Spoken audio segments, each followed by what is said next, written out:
ఉద్యమాల గడ్డ సివిల్స్ అడ్డా. ఐపీఎస్లను తీర్చిదిద్దేలా OU academy ప్రోత్సాహం.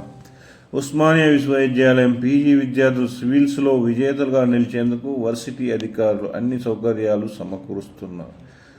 పరీక్షల నోటిఫికేషన్ విడుదలైన నేపథ్యంలో ప్రాంగణంలో సివిల్ సర్వీసెస్ అకాడమీని సిద్ధం చేశారు. దరఖాస్తు చేసే విద్యార్థులకు విషయ పరిజ్ఞానం పెరిగేలా, పరీక్షల్లో విజయం సాధించేలా శిక్షణ ఇవ్వనున్నారు. ఉదయం 6:30 గంటలకు ఆంగ్ల భాషపై, మధ్యాహ్నం 2 గంటల నుంచి 8 గంటల వరకు ప్రత్యేక తరగతులను నిర్వహిస్తారు.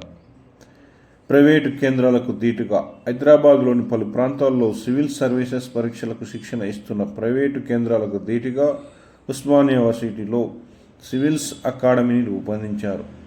ఏకకాలంలో 500 మంది చదువుకునేలా విశాలమైన గదులు, అత్యాధునిక సమాచార పరిజ్ఞానంతో కూడిన శిక్షణ, డిజిటల్ లైబ్రరీతో పాటు కేంద్ర గ్రంథాలయాన్ని ఏర్పాటు చేశారు. ఈ లైబ్రరీని అందుబాటులోకి తీసుకొచ్చారు.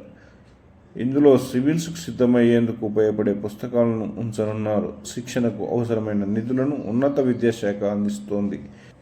ఐఏఎస్, ఐపీఎస్ పోటీ పరీక్షల్లో ఎలాంటి ప్రశ్నలు వస్తాయి, ఐచ్ఛిక ఆప్షనల్ అంశాలు ఎలాంటివి ఎంచుకోవాలి వంటి అంశాలపై ప్రాథమికంగా కౌన్సిలింగ్ ఇవ్వనున్నారు. ప్రవేశ పరీక్షలో ఉత్తీర్ణులవ్వాలి. ఓయూ సివిల్స్ అకాడమీలో ఉచితంగా శిక్షణ పొందాలంటే ముందుగా విశ్వవిద్యాలయం నిర్వహించే అర్హత పరీక్షలో ఉత్తీర్ణులవ్వాలి.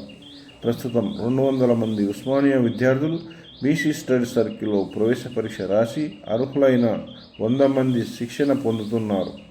వర్సిటీ నుంచి ఎక్కువ మంది సివిల్స్కు ఎంపిక కావాలనే లక్ష్యంతో కృషి చేస్తున్నామని అకాడమీ సంచాలకులు ప్రొఫెసర్ కొండా నాగేశ్వర్ తెలిపారు. అభ్యర్థుల్లో ప్రేరణ కలిగించేందుకు తెలుగు రాష్ట్రాల ఐపీఎస్, ఐఏఎస్ ప్రస్తుత విశ్రాంత అధికారులతో ప్రతి శనివారం సమావేశం ఏర్పాటు చేయనున్నామని వెల్లడించారు.